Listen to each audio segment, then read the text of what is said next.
Hey guys, how's it going? I had said that I wasn't gonna bother doing any more videos on the 98. Well, I lied. Um, I don't have much choice. It's all I've been working on. So if I don't give a video on a 98, then there's no video at all. So that's what I'm gonna do anyway. It's body work, you know. So you know, close your eyes and picture it's an older truck, and the principles of body work are the same. Anyway, I'm gonna try to show you how to do a body and paint job as cheap as you can, but still have a decent quality job. And also, I'm going to schedule my videos at the same time of the same days of the week. In other words, it'll be an organized schedule. So my videos are going to come out Tuesday and Saturday early afternoon. That's what I'm going to do. I'm going to try that out and see how it goes. Some videos getting really good numbers, some are not. So I'm trying to figure out why exactly. I think it might be my release time. So if I keep it consistent, we'll see if that works. And so yeah, let's get after it. Okay, so here we are. Metal work is done. This thing was a lot rustier than I thought. All along the bottom was gravel guard, and folks, gravel guard isn't a rust repair. It's not a rust inhibitor.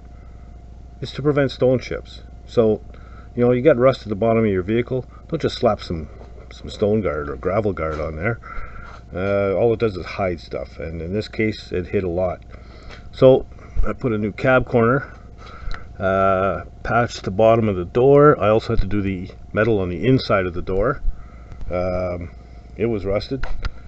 I put a patch from here down. I did 3 patches in the fender and 1 here, and the whole new lip inside is all new metal.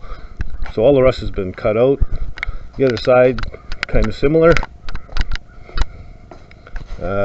Patch here. This whole piece from here, that body line down. The door was okay in the side, but the cab corner and the rocker needed about half replaced. So I bought 1 rocker. It did both sides because I needed a little patch on the other side as well. So it's ready to seal up with epoxy. I just masked the bare minimum because I'm just sealing the bare metal. So yeah, when I come back, we'll show you what it looks like.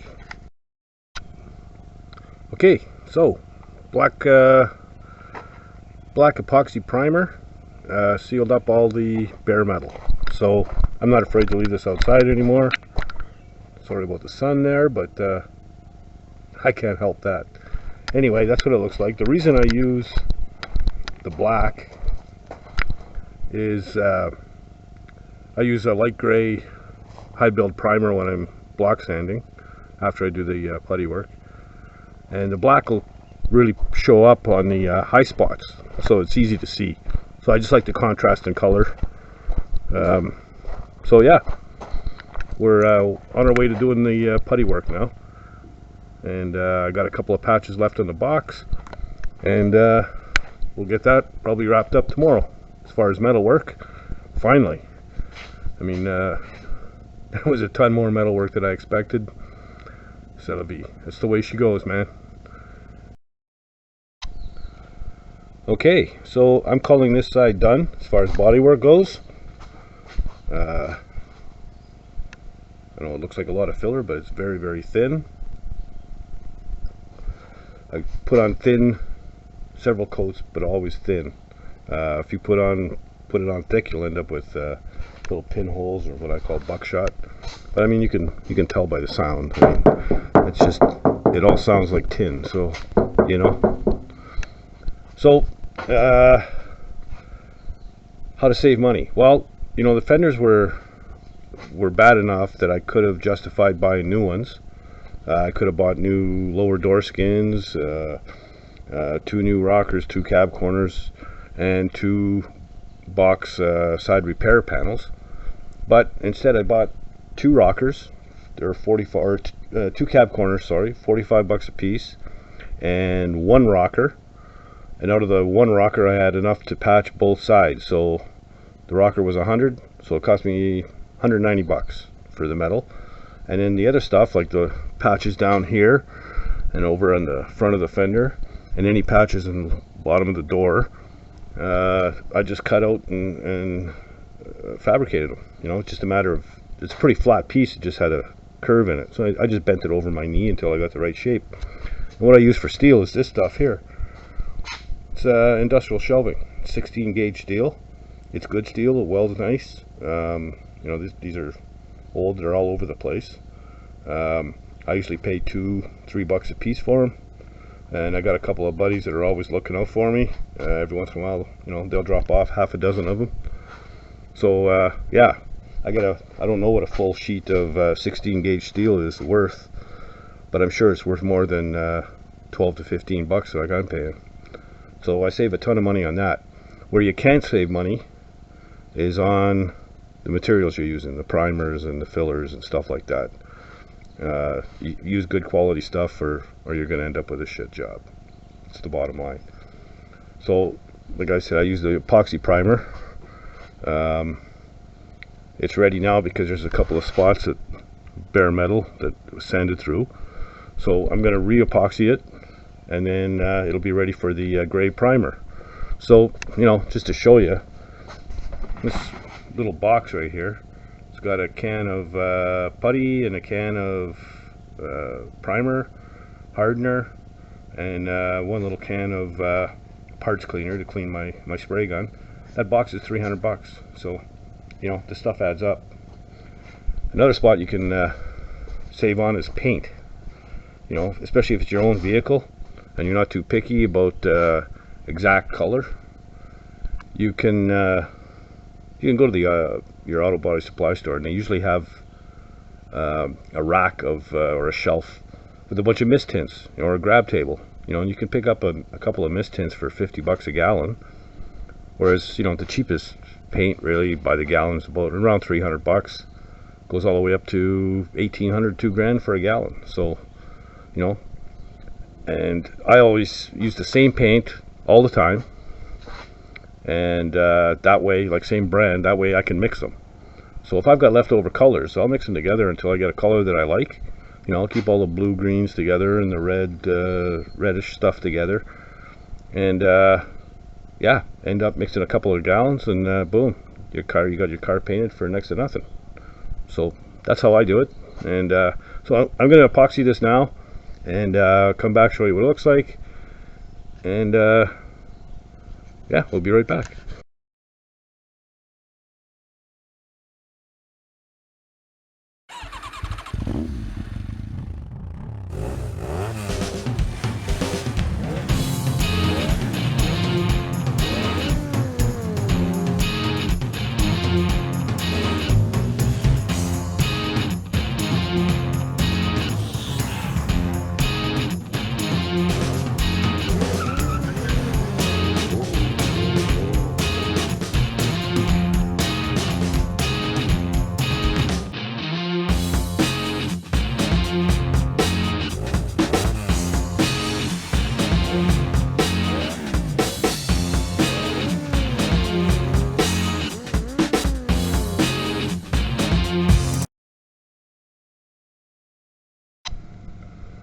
And there we go, sealed up in black epoxy. Next step is high build primer, light gray, and then we can start blocking it.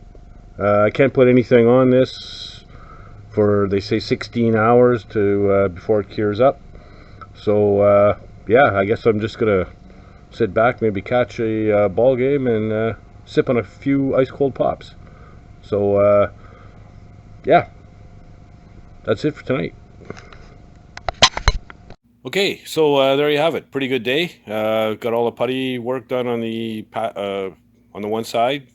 It's all sealed up in epoxy again. So that's ready for high build primer and some block sanding. Going to get the putty work done on the other side tomorrow. So she's going to be ready for paint in a couple of days.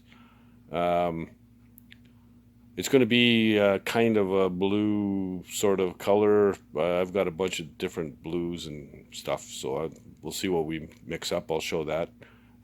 We'll call it low budget blue. Um, yeah, so don't forget, videos will be out Tuesdays and Saturdays, early afternoon. I'm going to try and stick to that schedule. Also, if you know, check us out on Facebook. We got our own Facebook page now, Dirty Dan's Rod and Cycle. You can follow us there. A lot of cool stuff, before and after pictures. Set up a photo gallery for the square body. I'm going to do the same for some other vehicles. So yeah, it's good fun. And you know, don't be afraid to leave a comment below. And you know, subscribe. Damn it! What's wrong with you? Why haven't you subscribed? Press the damn button. It's free. Anyway, yeah, I've had quite a few, you know, subscribers. They're coming in fairly steady now, so that's good, and I appreciate it, and I'm having a lot of fun. So, you know, and that's what this is about. Um, yeah. So, you know, tell a friend, share it on Facebook with your friends. Any gearheads you know, spread it around, man. I like checking things out and seeing how they grow, and I'm enjoying this. And you know, if nothing else, get out in the garage and build something, man. Later, guys.